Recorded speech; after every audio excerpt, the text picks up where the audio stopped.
바로 전 시간 말씀을 복습합니다.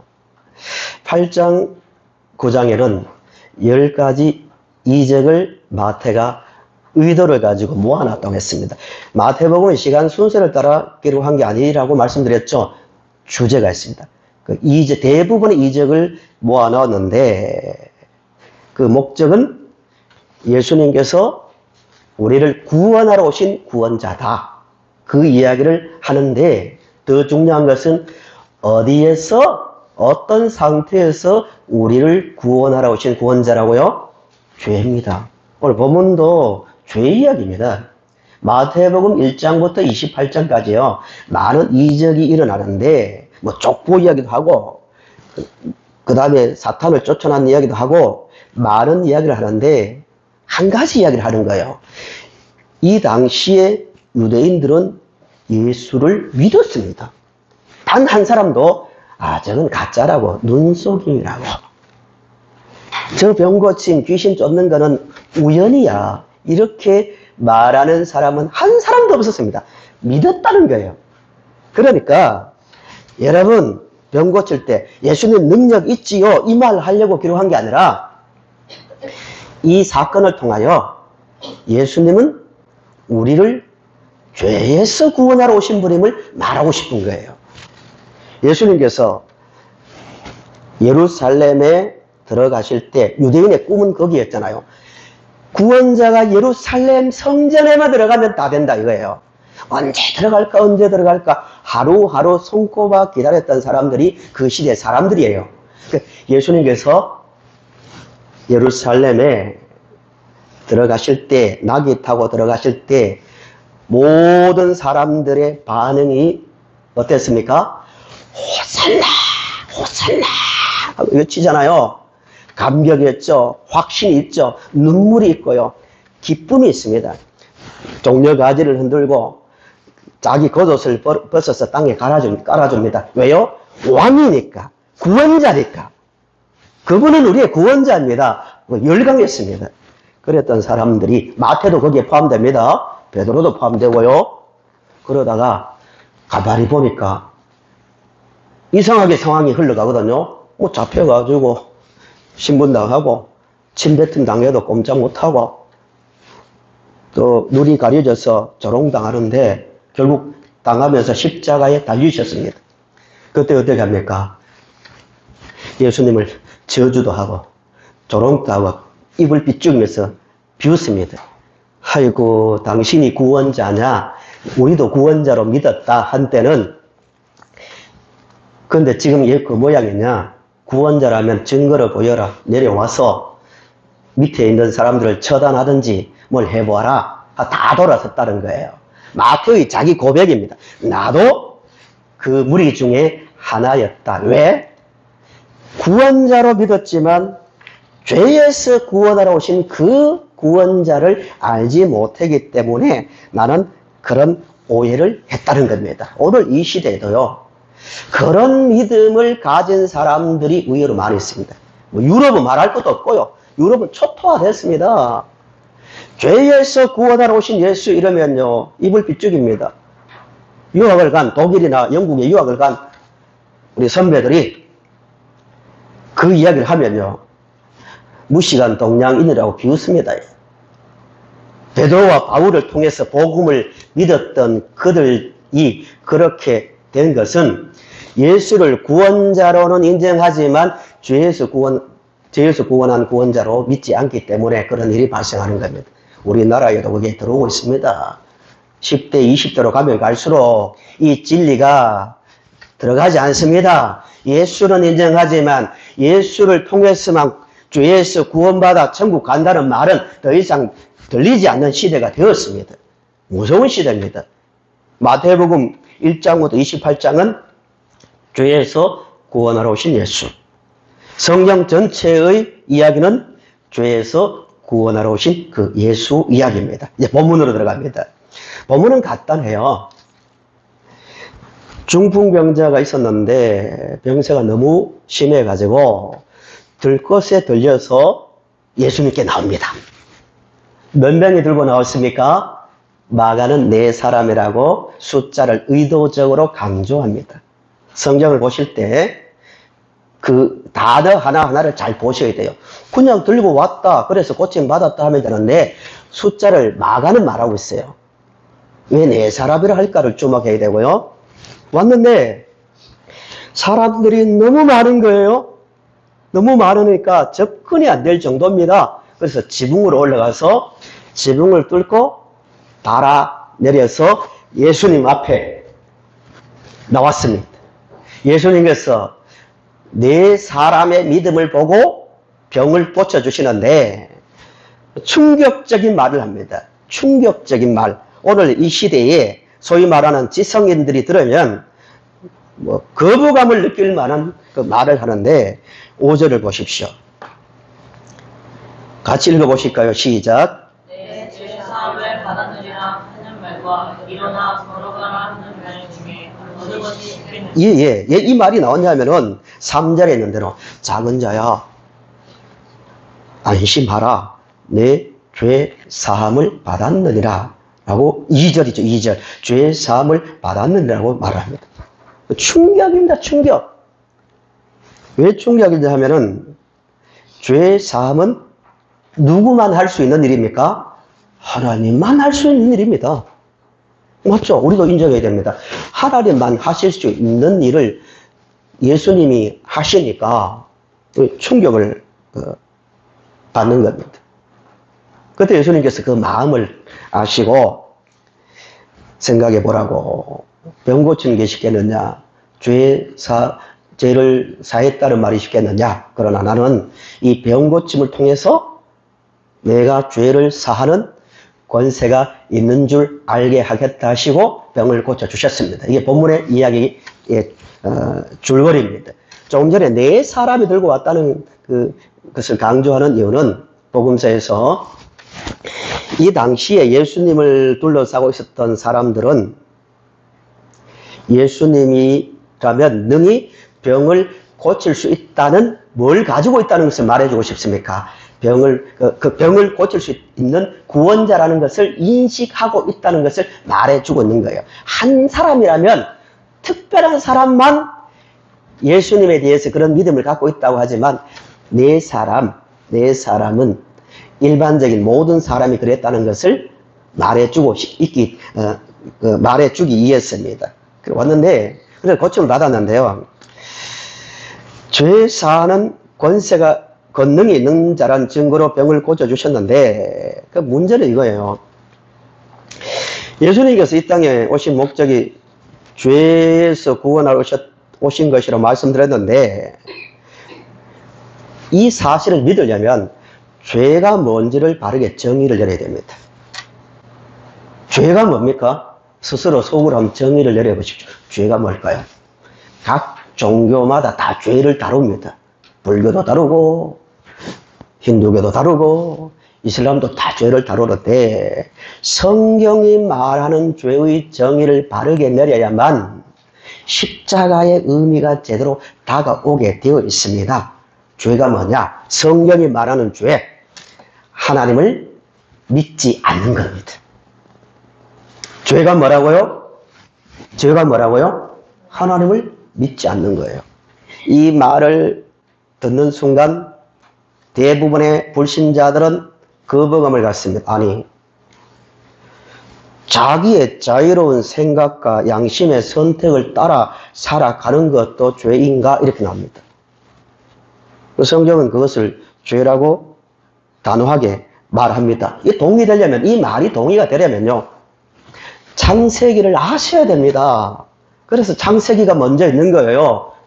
마태복음보다. 왜 하나님을 섬기지 않는 것이 죄입니까? 하나님은 우리의 누구십니까? 창조자요, 구원자요, 생명의 근원입니다. 근원. 생명을 만드신 분이라는 그 출발 자체가 이해돼야 이해가 되는 거예요. 생명 자체는 하나님이신데 생명이신 하나님을 인정하지 않고 하나님과 분리가 되면 인간은 죽게 되는구나. 그것을 죄라고 말하는구나. 이렇게 동의가 됩니다. 하나님과 인간의 관계는 생명의 관계입니다. 이 예를 수없이 들려드렸는데요. 한 번 더 들려드립니다. 이런 사람은 없을 거예요. 여러분, 숨을 쉬지 않으면 다 죽습니다. 이 말을 하면, 아니, 숨을 쉬고 안 쉬는 것은 내 자유지. 산소를 마시고 안 마시는 것은 나의 선택인데 왜 그걸 강제 규정으로 정해놨어? 이런 사람은 없어요. 왜 그렇죠? 원래 그런 관계입니다. 원래 그런 관계. 여기에는 어떤 이유가 없습니다. 나무가 땅속에 뿌리를 박고 있어야 사는 거지. 땅에서 뽑히면 죽는 거예요. 여기에 불만 갖는 나무는 없습니다. 원래 그런 관계입니다. 하나님과 인간의 관계가 그런 관계입니다. 그런데 그것을 부정하는 순간 어떻게 됩니까? 죽음이 시작되는 겁니다. 다시 말씀드립니다. 죄가 뭐라고요? 하나님을 인정하지 않는 거예요. 그게 동의가 되어야 본문의 말씀이 동의가 되고 성경 자체가 이해가 되기 시작하는 겁니다. 이 말씀을 이해하기 위해서 이사야서 53장 5절에서 6절을 보시겠습니다. 죄가 뭔지를 확인하기 위해서 정의를 내리기 위해서 공부하는 겁니다. 53장 5절 6절을 우리 같이 읽어보시겠습니다. 시작. 찔림은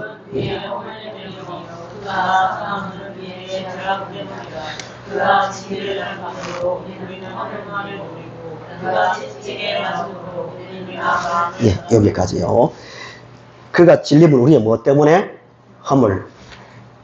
그가 상하면 우리의 왜 허물과 죄를 나누어 넣었을까요? 매우 중요한 진리가 담겨 있습니다. 에베소서 2장 1절도 그 의미를 알고 바울은 이렇게 말합니다. 그는 뭐와 뭐로 죽었던 우리를 살리셨도다? 허물과 죄입니다. 허물이 뭔지, 뭐고 죄가 뭔지를 구분해 보면은 허물은 에베소서 2장 헬라 원어를 보면은 프라프토마 경계선을 넘어갔다는 거예요. 원죄라 하죠. 원죄. 쉽게 말하면 하나님을 인정하지 않는 것을 허물이랍니다.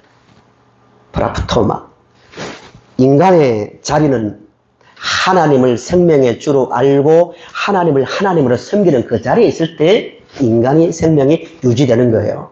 그런데 그것을 넘어가는 결과가 하마르티아, 죄입니다. 기준에 미치지 못한다 이 뜻이에요.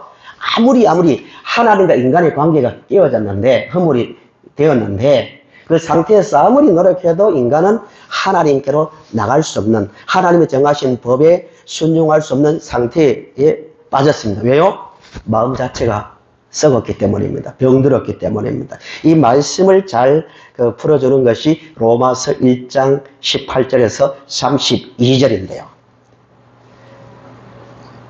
1장 21절을 보십시오. 로마서를 제가 찾아서 보겠습니다.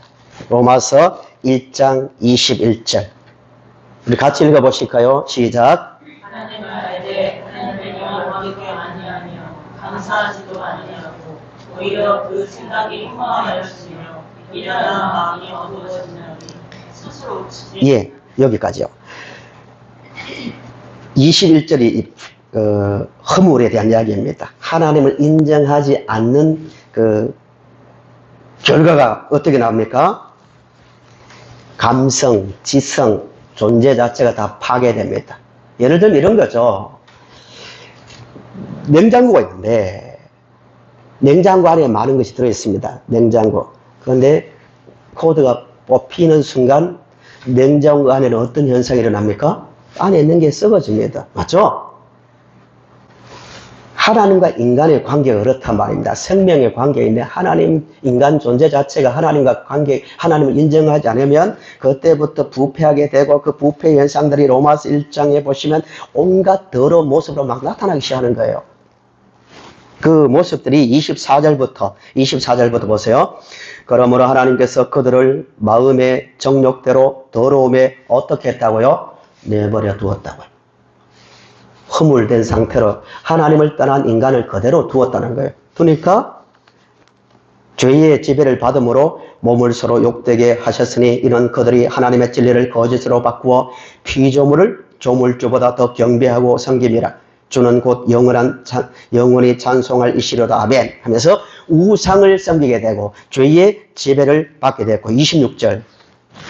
이 때문에 하나님께서 그들을 부끄러운 욕심에 어떻게 했다고요? 내버려 두셨다고요. 코드가 뽑힌 상태로 그대로 두니까 인간은 죄의 지배를 받는다는 거예요. 28절. 또한 그들이 마음에 하나님을 두기를 싫어하며 하나님께서 그들을 그 상실한 마음, 중요한 단어입니다. 상실한 마음.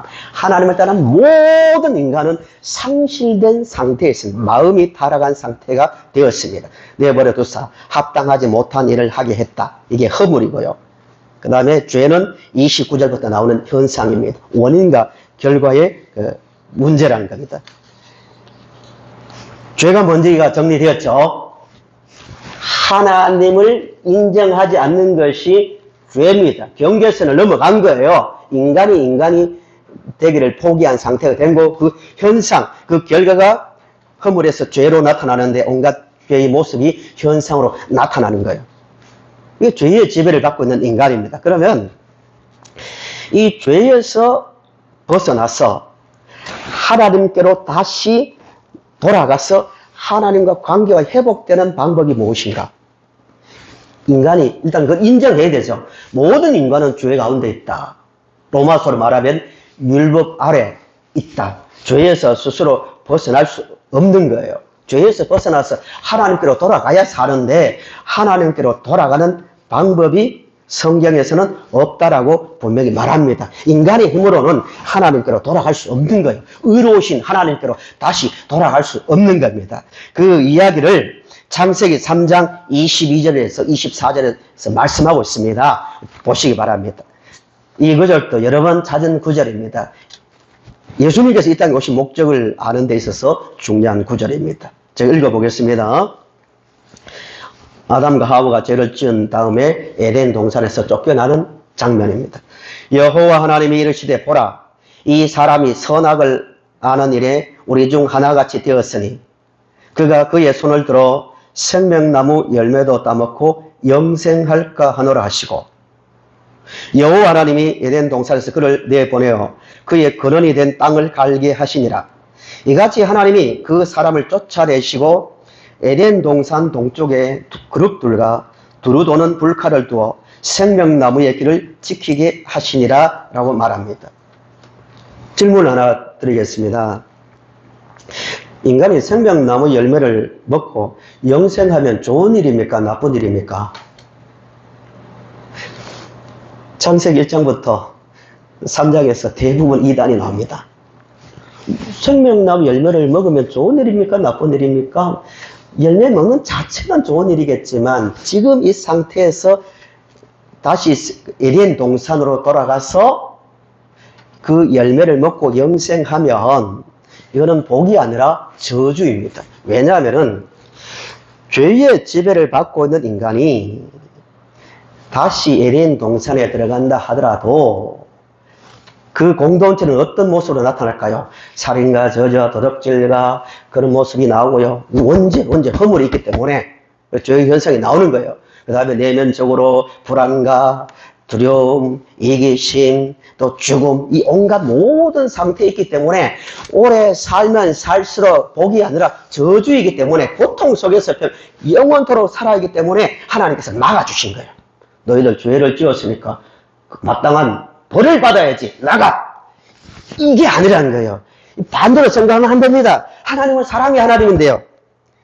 잠시 막았죠. 불칼로 들어오지 못하도록 막고 그룹들로 막았다는 거예요. 그때부터 하나님께서 뭘 하셨습니까? 인간이 죄에서 벗어나서 죄의 권세에서 풀려난 상태에서 다시 생명나무의 길로 들어오게 하려고 그 길을 막으신 거예요. 은혜의 조치이지 형벌이 아니라는 거예요. 죄를 지었으니까 나그래서 나가! 좀 고생하다가 들어와가 아니라 죄의 지배를 받고 있는 인간 스스로가 죄에서 벗어날 수 없는데 그 문제를 해결하고 난 다음에 들어오게 하기 위해서 그 길을 막으셨다는 사실입니다. 본문 9절을 보세요. 본문 3절을 보세요. 3절을 보시면 서기관들이 이렇게 말합니다. 속으로 이렇게 이 사람이 뭘 모독한다고요? 신성 모독한다. 아니, 하나님만 하실 수 있는 일을 저 사람이 어떻게 한다고 말할 수 있지 하고 충격을 받습니다. 근데요, 역설적으로 이 말이 사실이잖아요. 하나님만 인간을 죄에서 구원해낼 수 있습니다. 그래서 누가 이 땅에 오셨습니까? 하나님께서 인간의 몸을 입고 이 땅에 오셨습니다. 삼위일체가 이해가 돼야 되죠. 하나님께서 임마누엘 육신을 입고 이 땅에 인간의 죄를 해결하려고 오신 분이 예수 그리스도입니다. 하나님의 사람이죠. 요한복음 1장 14절 18절을 보시기 바랍니다. 요한은 복음을 설명할 때 시작을 이 부분을 가지고 분명히 말합니다. 말씀이 육신이 되어, 여기서 말씀은 누구십니까? 하나님이십니다. 예수 그리스도입니다. 그분이 육신, 인간이 되어 우리 가운데 거하시네. 우리가 그의 영광을 보니 아버지의 독생자의 영광이요 은혜와 진리가 충만하더라. 18절 같이 읽어보실까요? 시작. 본래 하나님을 본 사람이 없으되 아버지 품속에 있는 구세하신 하나님이 나타내셨느니라. 예, 하나님께서 어마어마한 일이죠. 떨리지 않습니까? 천지를 만드신 하나님께서 우리를 구원하려고 인간 스스로의 힘으로 아무도 죄를 살 수 있는 권세가 없으니까 인간이 되셔서 십자가에 달려 죽으시려고 이 땅에 오신 분, 그분이 예수 그리스도십니다. 하나님께서 인간의 죄값을 대신 지불하기에 육신을 입고 이 땅에 오셨는데, 성경은 이것을 가지고 하나님의 능력, 하나님의 지혜라고 말합니다. 십자가는 인간의 지혜입니까? 하나님의 지혜입니까? 하나님께서 내신 방법이에요. 아무리 봐도 아담과 하와가 스스로 죄의 권세에서 풀려날 수 없는 것을 아셨기 때문에 인간 표현입니다. 고민을 하신 거죠. 하나님께서 인간적 표현으로 어떻게 하면 저들을 다시 에덴으로 들어오게 할까? 방법이 없는 거예요. 아무리 찾아도 없는 거예요. 돌을 닦아도 안 되고, 명상을 해도 안 되고, 그 하라고 율법을 줘도 안 되고. 그래서 결론이, 내가 인간을 위해서 죄값을 지불하기 위해서 죽으러 이 땅에 오신 사건이 십자가 사건입니다. 그래서 하나님의 지혜, 하나님의 능력이라고 말하는 겁니다. 고린도전서 1장 23절에서 24절을 보시기 바랍니다. 우리 같이 읽어보실까요? 시작. 우리는 십자가에 못 박인 그리스도를 전하니 유대인에게는 거리끼는 것이요 유대인에게는 미련한 것이로되 오직 부르심을 받은 자들에게는 유대인이나 헬라인이나 그리스도는 하나님의 능력, 하나님의 지혜라는 말씀은 인간의 힘으로는 죄에서 벗어나 에덴으로 돌아갈 수 없지만 하나님께서 그 방법을 내셨다. 그 방법이 예수 그리스도의 십자가라고 분명히 말하고 있습니다. 고린도전서 1장 18절도 같은 이야기입니다. 십자가의 도가 멸망하는 자들에게는 미련한 것이요 구원을 받는 우리에게는 하나님의 능력이라고 분명히 말씀하고 있습니다. 이 하나님의 능력을 마음에 깊이 모시고 그 능력을 의지하며 이 땅을 살아가시기를 간절히 바랍니다. 죄 사는 권세를요. 예수님께서 이 땅에 오시기 800년 전에 하나님께서 이사야를 통하여서 말씀해 주셨습니다. 지난 주일날 인용한 구절이죠. 그 권세를 이사야서 53장 5절 6절에서 분명히 말하고 있습니다. 그가 찔림은 우리의 허물 때문이요. 허물. 그가 상함은 우리의 죄악 때문이라. 죄악, 자범죄. 원죄가 있기 때문에 필연적으로 나오는 게 자범죄죠. 그가 징계를 받음으로 우리는 평화를 누리고 그가 채찍에 맞음으로 우리가 나음을 받았도다. 믿으십니까? 우리는 나음을 받은 사람입니다. 저주에서 해방된 존재입니다. 그러니까 가장 복된 자입니다. 우리는 다 양 같아서 그릇 행하여 각기 제 길로 갔거늘 여호와께서는 우리 모두의 죄악을 그에게 담당시키셨도다. 할렐루야입니다. 그에게 모든 것을 담당시키심으로 우리가 구원을 받았습니다. 내가 죄에 사는 권세가 있는 것을 알게 하겠단 말은 팔짱을 끼고 오늘부터 내가 사랑이 많으니까 너희들을 용서해 주겠다는 말씀이 아니고 그 권세는 내가 십자가에 달려 죽음으로 십자가에 달림으로 사탄의 권세를 깨뜨리고 죄의 권세를 깨뜨리는 그 권세라고 예수님께서 말씀하셨습니다. 그 권세가 이 교회에 있는 것이고 우리에게 지금 주어져 있습니다. 찬송가에 영원토록 내 할 말, 이 기독교의 핵심 진리입니다. 창세기부터 계시록은 모든 말씀이 그 이야기로 끝나는 거예요.